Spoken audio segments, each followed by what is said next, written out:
What's going on, guys? Welcome back to my channel. The video today is Never Seen It series, where I give you my thoughts and opinions about movies that I've never seen before in my entire life.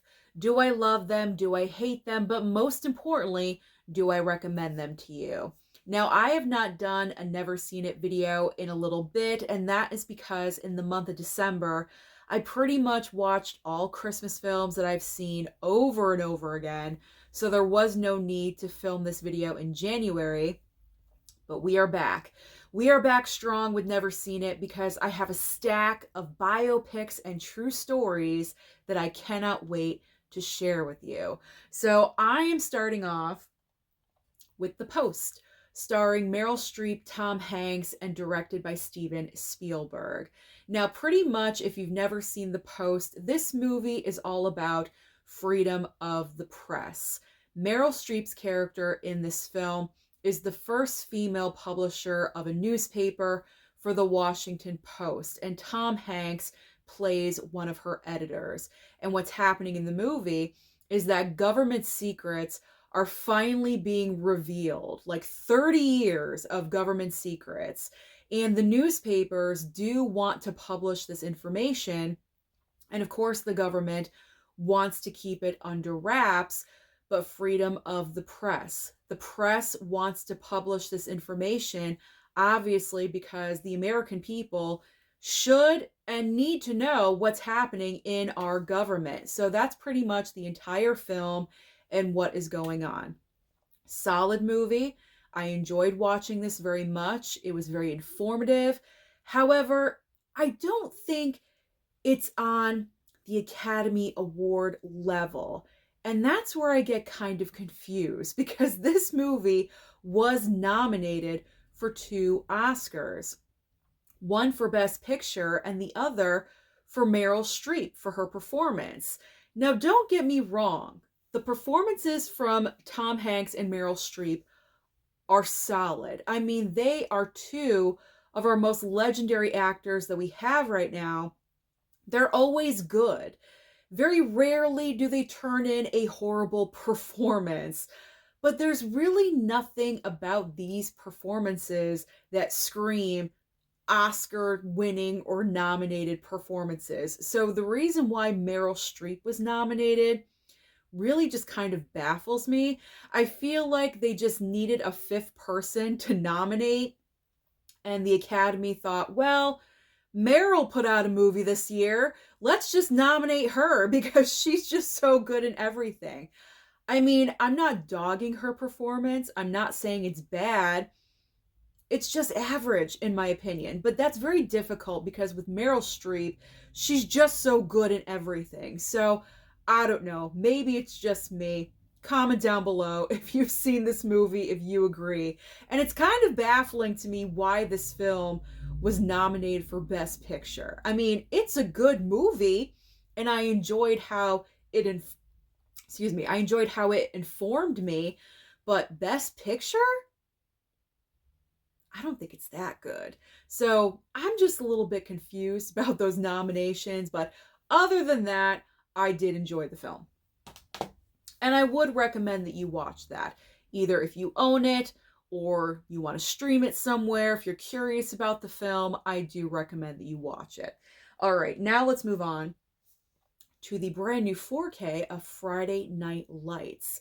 Now, I don't usually gravitate towards sports films, but I heard Friday Night Lights was actually pretty good, and it is based on a real-life football team that was in Texas, and as we all know, down in Texas, playing football is like a religion. I mean, they take football so seriously down there.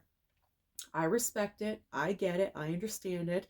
So it's pretty much all about this football team going towards the championship of that year, and the pressure and the stress on all the football players to just perform at their best every single game, and how it's kind of getting to them. Billy Bob Thornton is the football coach of the team. And not only do the players have the stress from their coach, but also from the town in general. Like everyone in the town, wherever they go, If Billy Bob Thornton and his family are out at dinner, they have local townspeople coming up to them, kind of, nudging him and saying, you better win this and bring it home. We've heard this story time and time again. We're all familiar with it. I enjoyed the movie overall, but I feel like there was something that was bothering me with how the film was put together. I feel like it was the editing of the movie. I wasn't really a big fan of the editing. It was kind of bothering me. It didn't seem like a very smooth story. You know how films are just supposed to flow in a certain way? And I felt like Friday Night Lights didn't really flow that well. It was kind of choppy. Does anyone else feel the same way with this movie? I feel like I may be on an island by myself with this opinion, but I'm not saying the movie's bad, but I just wasn't wowed by it. I wasn't like, wow, that was a really great, true story. I'm impressed by that. I didn't have that reaction when the movie ended. I was like, oh, okay, that was good. I'm glad I saw it. So maybe underwhelmed, a little bit underwhelmed by this movie, but it's not bad. It's not a bad movie. I was just underwhelmed. And I think it is because of the editing. I'm not 100% sure, but I think that was the reason why. All right, now we are moving on to Chattahoochee with Gary Oldman and also Dennis Hopper, and Frances McDormand is in the film as well. And that's probably the reason why I picked up this movie, because I was in like a Frances McDormand collecting physical media, phase for a little bit. So anything with her, I wanted to add in. Honestly, she's really not in this movie that much. But Gary Oldman plays this man that is admitted to a mental institution, and pretty much we're just seeing the horrific circumstances and conditions where all of the patients are living under and how they're treated. We've seen this kind of story multiple times over and over again. So this was really nothing too shocking. It was just informative of this one particular man's story. And I gotta say, your heart goes out to him, Gary Oldman's character. He's the one we're following. And Gary Oldman's character just really goes through the ringer in this movie. Frances McDormand plays his wife, and she kind of gives up on him, and that's difficult to see because when you're locked away somewhere and, you want as many people supporting you as possible, and she kind of just leaves him in the dust, so that's unfortunate. This was a good, solid movie. Again, informative, but not the most rewatchable film. It is a little bit of slow burn, I will say that, but not bad. It's not bad. It's definitely either like a one-time watch if you're curious about it, or, maybe every couple years you can watch this one. Not like all the time, because it's depressing. It is very depressing, so you're not grabbing this off the shelf on a Friday night, You got to save that for like a Tuesday or Wednesday, something like that. All right, next up, Lady Sings the Blues with Diana Ross. This has been in my collection for about 3 years at least. And I said to myself, if there is any movie that I am definitely getting through before the end of the month, it is Lady Sings the Blues. And I managed to accomplish that. I made this a priority. This is the story of Billie Holiday, one of our most iconic singers of all time. Unfortunately, she had a deep addiction and she succumbed to that addiction very young in life, and that is extremely unfortunate. But it was great to know more about her, because honestly, I didn't really know a lot about Billie Holiday. Basics I knew, and that's pretty much it. I had no idea what she went through in her childhood and how she grew up, details like that. And Billy D. Williams is also in the movie, and he is fantastic as well. So Lady Sings the Blues, high recommendation from me to you. All right, now we have Wild with Reese. Ooh, my camera. When I held that up, okay, I think the cover is yeah. We're just going to have to go with it, okay? When I hold this up, it kind of like darkens my camera just a little bit. But Wild with Reese Witherspoon. I really enjoyed this one. This is probably my favorite of the stack so far. But I really, really enjoyed Wild. I'm kind of blurry. Should I just put this down? Hold it like this. I really enjoyed Wild because this is all about a woman that really has made a lot of mistakes in her life, cheating on her husband, you know, substance abuse, alcoholism, not making the best choices. And she really, you know, she wants to be a better person. You know, she wants to be a better person and do the right things in life. And so to kind of like cleanse herself, she goes on this astronomically long hike. I forget the details. Hold on. A hike of more than 1,000 miles. It's like a 3-month hike. I couldn't even imagine. Like, I could not even imagine. Here we go. I cannot even imagine trying to even attempt to do this. And knowing that this is a true story, that this woman, and she did it alone. She didn't have anyone with her, which I do not recommend. I feel like, you know, if you're going on a hike like that, you should always have at least one other person with you. But this is incredible. Absolutely incredible true story. I thought Reese Witherspoon did a really great job because I felt like the part was kind of different for her, you know, because all of the past, like the flashbacks that we get in the movie, she is not a good person. You know, she really is not. And to see Reese Witherspoon, you know, act all of those scenes out was very against type for her. So I enjoyed that aspect of her performance. I really, really enjoyed this one. This one is a high recommendation. Wild. Check it out. Okay. I don't know. For some reason, my camera does not like the cover of Wild, but that's okay. Okay. We're getting to the first disappointment of the pile, and this really kind of kills me. It's Elvis, directed by John Carpenter, starring Kurt Russell. I mean, they're one of the dream teams of actors and directors, but I gotta say, with this project, I was not impressed with this at all. This is a long movie, okay? This is 170 minutes. And let me tell you something.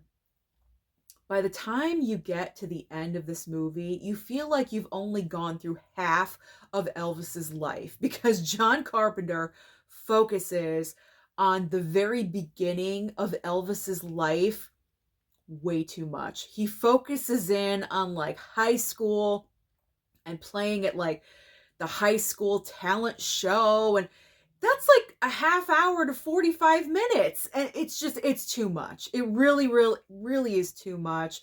It doesn't really go in the places where I thought it would and focus in on. I've seen numerous Elvis biopics, and if I had to rank, this would be at the bottom. I was bored. I was really bored watching this movie. And I can't stand that I'm saying that because it's John Carpenter and he's just so good with other films. The most iconic movies of all time, Halloween and The Thing, Hello with Kurt Russell. But this movie, no, this is a no-go. There's so much better. There are so many better. There's so many other options if you want a decent Elvis biopic. I would take the Elvis biopic with Austin Butler over this like 10 times any day of the week. So this one was disappointing. It was too long, and where it focused was on parts of Elvis's life I really had no interest in. So this was unfortunate. I'm not really sure if I'll ever watch this again. I'm thinking I should get rid of it, to be honest. And that's really unfortunate. I mean, maybe I'll just keep it because it's John Carpenter and, keep it in the John Carpenter collection, but I don't know. I'm not really sure if I'll ever watch that again. That was disappointing. Okay. Another one that I thought was just like meh, like mid, Hollywoodland. So Ben Affleck plays George Reeves. And George Reeves, if you're unfamiliar, he was the first Superman on TV. And he was pretty much like typecast as that, couldn't really get any other work. And so he died, and I think they declared it as a yeah, as a taking your own. I'm not sure if I could say the S word, so I'm just gonna say he pretty much, they declared it as he took his own life. But other people were kind of suspicious whether or not George Reeves was actually murdered. So in comes the character of Adrian Brody right here, because is he like an official detective? It's been a while since I've seen this, so he's a private investigator. He's not a detective. He's a PI.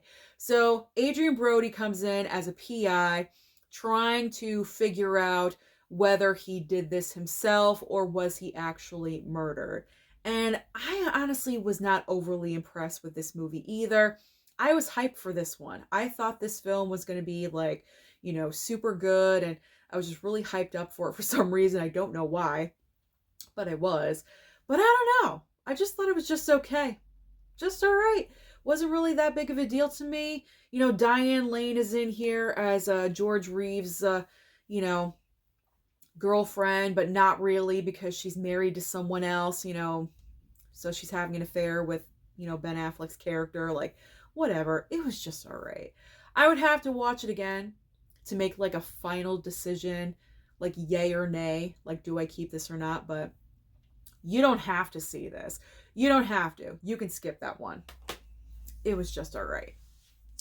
Now, my next is actually a documentary, and I loved this one. It is I Am Heath Ledger. This was sent to me by a subscriber, and I loved this documentary because I did not know how generous Heath Ledger was, how amazing of a person he was. I always kind of had the feeling that he was a very, very nice person, but I didn't know how giving he was. Apparently at his house, he let all of his friends stay over. They didn't have to pay rent. They could just stay there because, he didn't want to be alone or something. He didn't even have to be there. He would be off shooting movies, and a group of his friends would just be staying at his house, and they were all like artists, actors, musicians, all creative people, which is such a vibe. I completely understand that. And so that's just one of the things that was so amazing about Heath Ledger. And I just learned so much from this documentary. So this was amazing. I loved watching this. Thank you. I forget who sent this over, but thank you for sending this to me. I really enjoyed watching this. This is a recommendation. If you want to know more about Heath Ledger, definitely watch this. That is worth your time. All right, now we got a little Tupac in our lives. All Eyes on Me. So this story surprised me as well, because when I was growing up, when Tupac and Biggie, and it was the entire like West Coast versus East Coast rivalry, and then unfortunately their murders occurred, and it was like the entire nation was in mourning for both of these artists. And granted, back in the day, rap was not like my go-to music genre that I was listening to. I was like performing the musical, that semester of what we were doing. But I knew who Tupac was. I knew who Biggie was. And so that always kind of like stuck with me as just very tragic and very sad.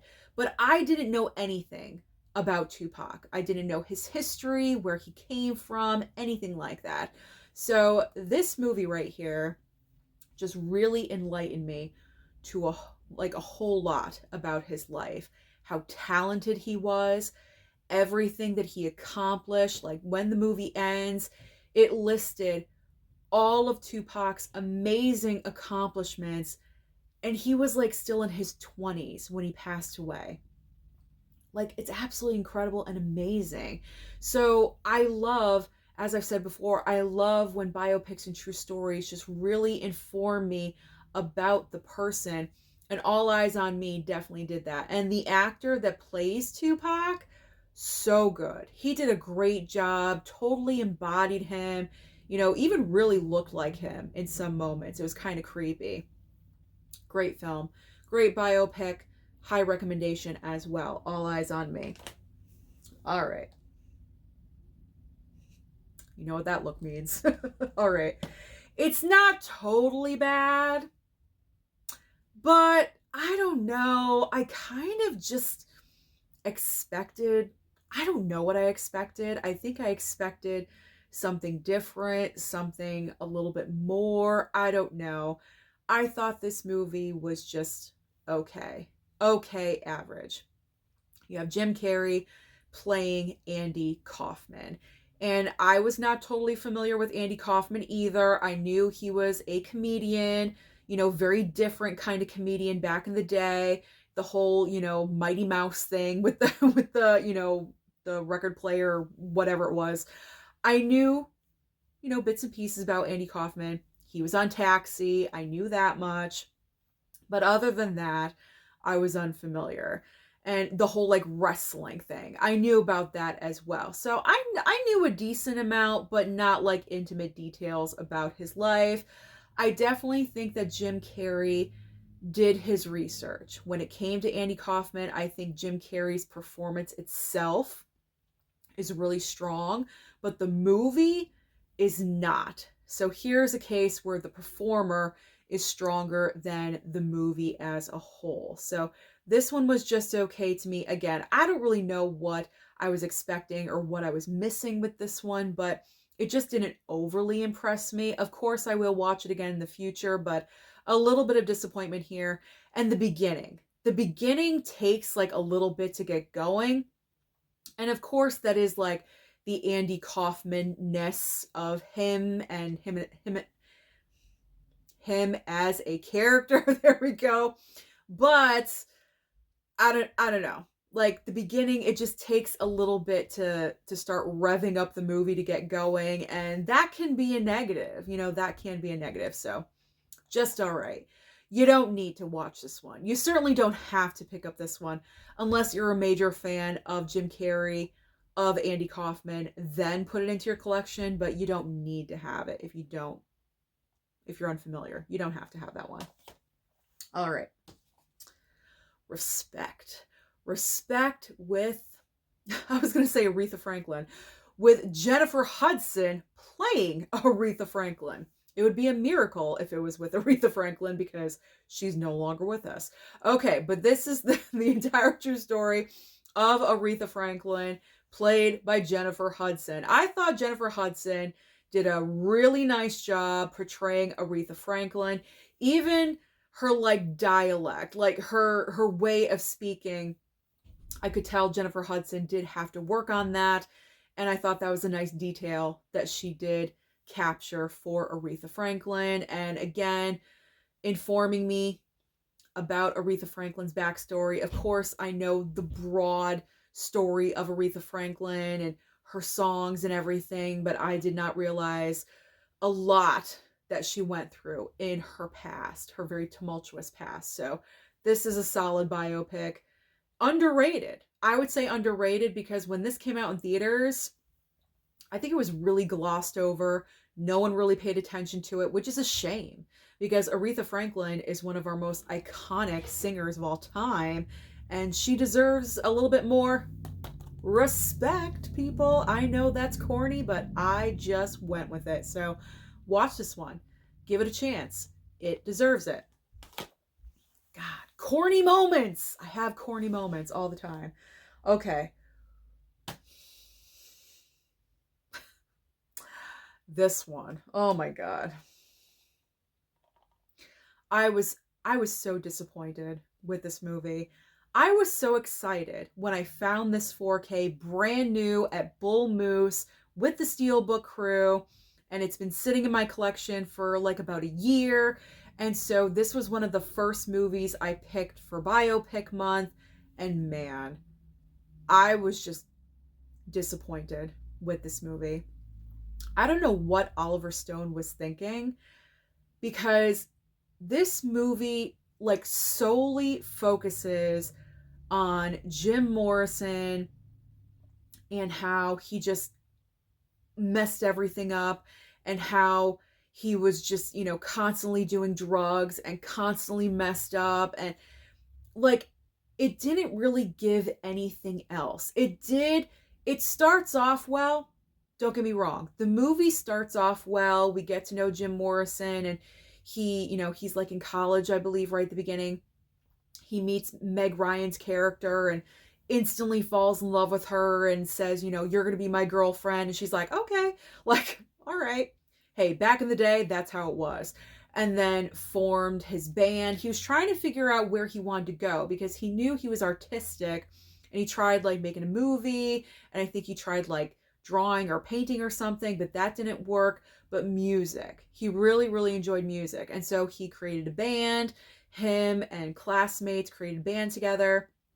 And then the movie just takes this turn where it solely focuses like on Jim Morrison and his freaky practices, and he like gets involved with this woman, this journalist, I believe. Again, I haven't seen this in a little bit, but journalist that's also like a Wiccan or something. And like we're getting into that storyline, and I don't know, it just really portrays, like, there's nothing likable about Jim Morrison at all in this movie. Like, he's just constantly making mistakes, and, addiction to substances, and getting involved with this journalist who's a Wiccan, and they're getting married. And I don't know. I don't know. It just seemed like, and these long performances, long scenes of performances, it's like, why are we not editing this down just a little bit? Like, it was getting on my nerves after a while. Oliver Stone, big misstep with this movie. Big, big misstep. Val Kilmer himself playing Jim Morrison is good. Like, I can't imagine any other actor portraying him. I thought he did a really, really great job. But it was the material. It was the way this was written. Did Oliver Stone write this too? Because I know he directed it. Did he write it? Let's see. He co-wrote it. Okay, well, there's my answer. Oliver Stone co-wrote this and directed it. Mistakes. I don't know. Like, I'm not saying that he shouldn't show that part of his life, but I feel like that's not the only thing that his life was about. Like, I'm sure there was more that they could have added, maybe focused in more on his relationship with the band members. How about that? Like, anything.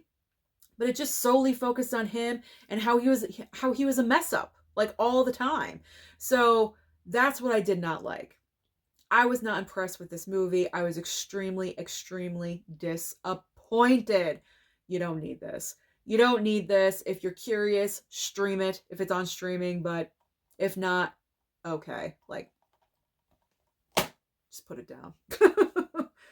Or this, because I haven't thrown a movie in a while, so we'll just throw that one.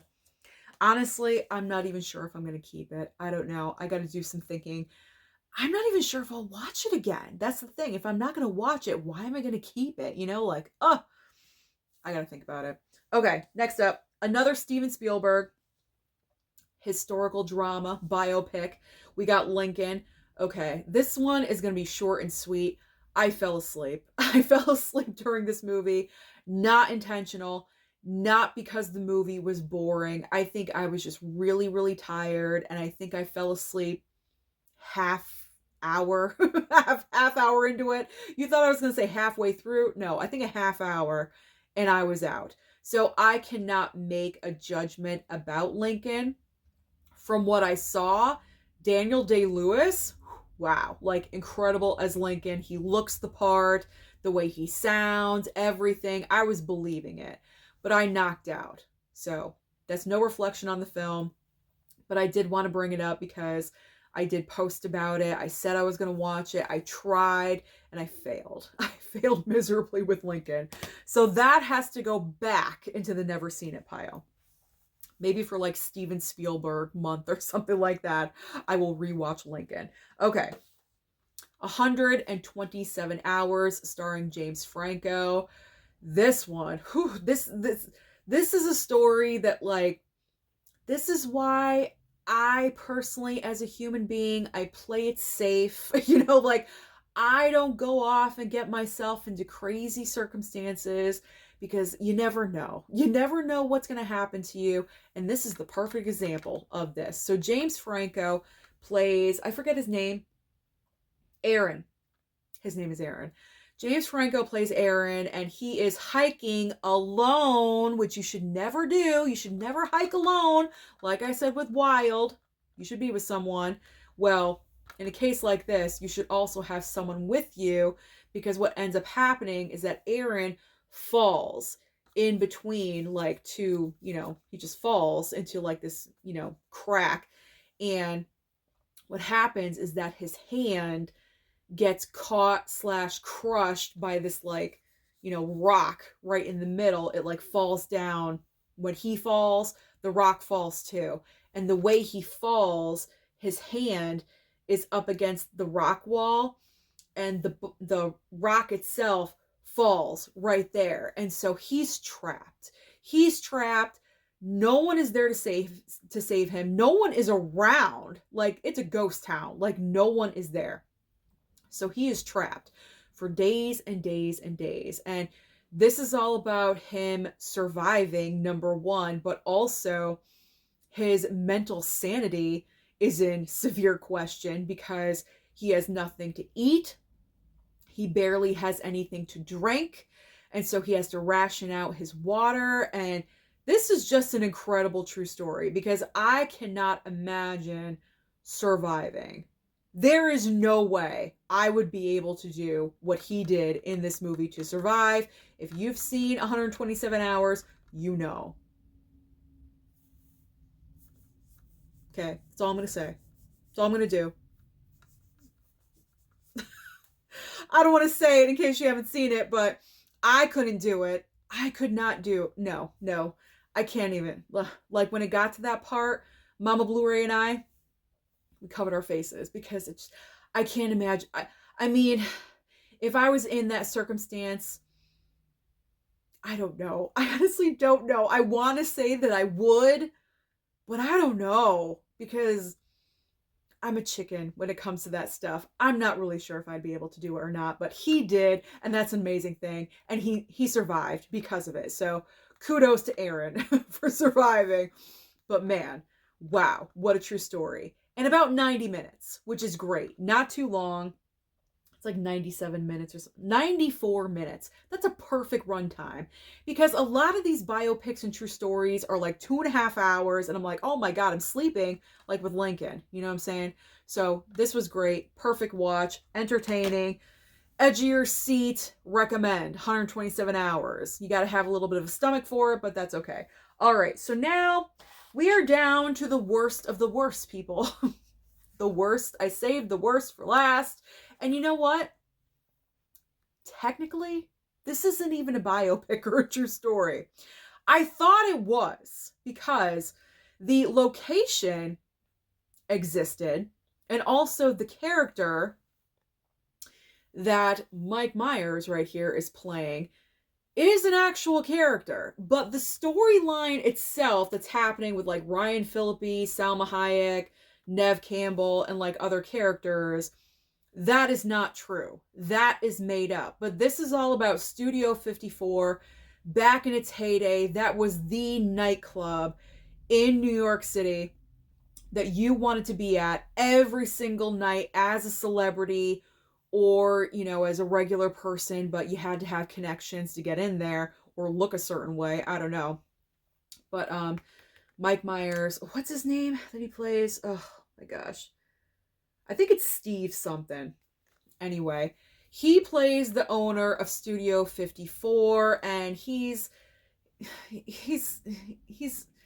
he's a slime ball, like he's an awful person, and he pretty much hires Ryan Phillippe to work there just based on what he looks like. And Ryan Phillippe like lives in New Jersey. He doesn't want to live there. He wants to be in the city. He wants like the bigger, better thing.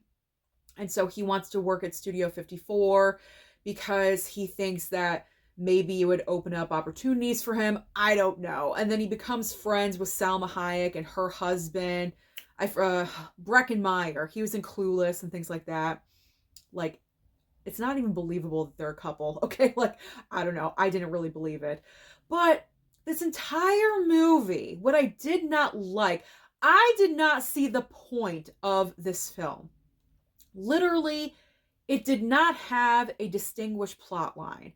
Like, this is our character, we're following, and, I mean, yeah, that happens to a point, but, like, I felt like in the middle of the film, it got very muddled. And I was like, what am I watching? What is the point of this movie? Yes, we follow Ryan Phillippe. He gets to New York City. He gets a job at Studio 54. So that's the beginning. Okay, fine. But once we get to the middle, what is the point of this? Like, I just don't understand. This is a bad script. A very, very bad script. Like, all of these characters are like despicable characters. None of them are likable at all. I didn't want to root for anyone. I didn't want to root for Ryan Phillippe. He's doing like all sorts of bad things. He's like making out with Salma Hayek, his best friend's wife. Like, what the hell are you doing? Like, what are you doing? And then I don't want to root for her and her potential music career because she's cheating on her husband with Ryan Phillippe, and it's just like a mess. And then Neve Campbell, why is she in this movie? Why is she in here? She is literally in the film for maybe 10 minutes total. 10 minutes of total screen time. It is literally pointless. She has one kind of important scene with Ryan Phillippe for like 4 to 5 minutes, and that's pretty much it. Every other time that we see her, she's like at Studio 54, just like walking by. Like, I don't understand it. Like, any actress could have played that role. Why Neve Campbell? Like, it just doesn't make any sense to me at all.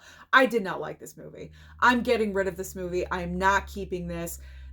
Don't watch this. Do not watch this. Don't. Don't. Like I said, I thought this was going to be a true story biopic about Studio 54 and the owner, but Mike Myers' character was really just a secondary plot line, not the focus. It was all about Ryan Phillippe and like this crap, and I did not enjoy this at all. I thought this was a terrible film. What do you think? Do you guys agree with me? I need to know. Do you agree with this? Because 54, like, no, waste of time. Thank goodness I only picked this up for like $5 or $6. If I had paid like $20 for this, I would be pissed. I would be really, really pissed. But this is not a good movie. And the ending sucks. Like, it totally sucks. Like, the whole film sucks. It is not good. So 54, don't waste your time on it. Don't watch it. Don't buy it. Don't do anything. Like, don't. Stay away from it. Not even if it's on sale. It is not worth your time or your money. So those are my thoughts about all of my Never Seen It from the month of January. Comment down below and let me know your thoughts about any of these movies. Do you agree? Do you not? Don't forget to like and subscribe before you leave, and I'll see you next time.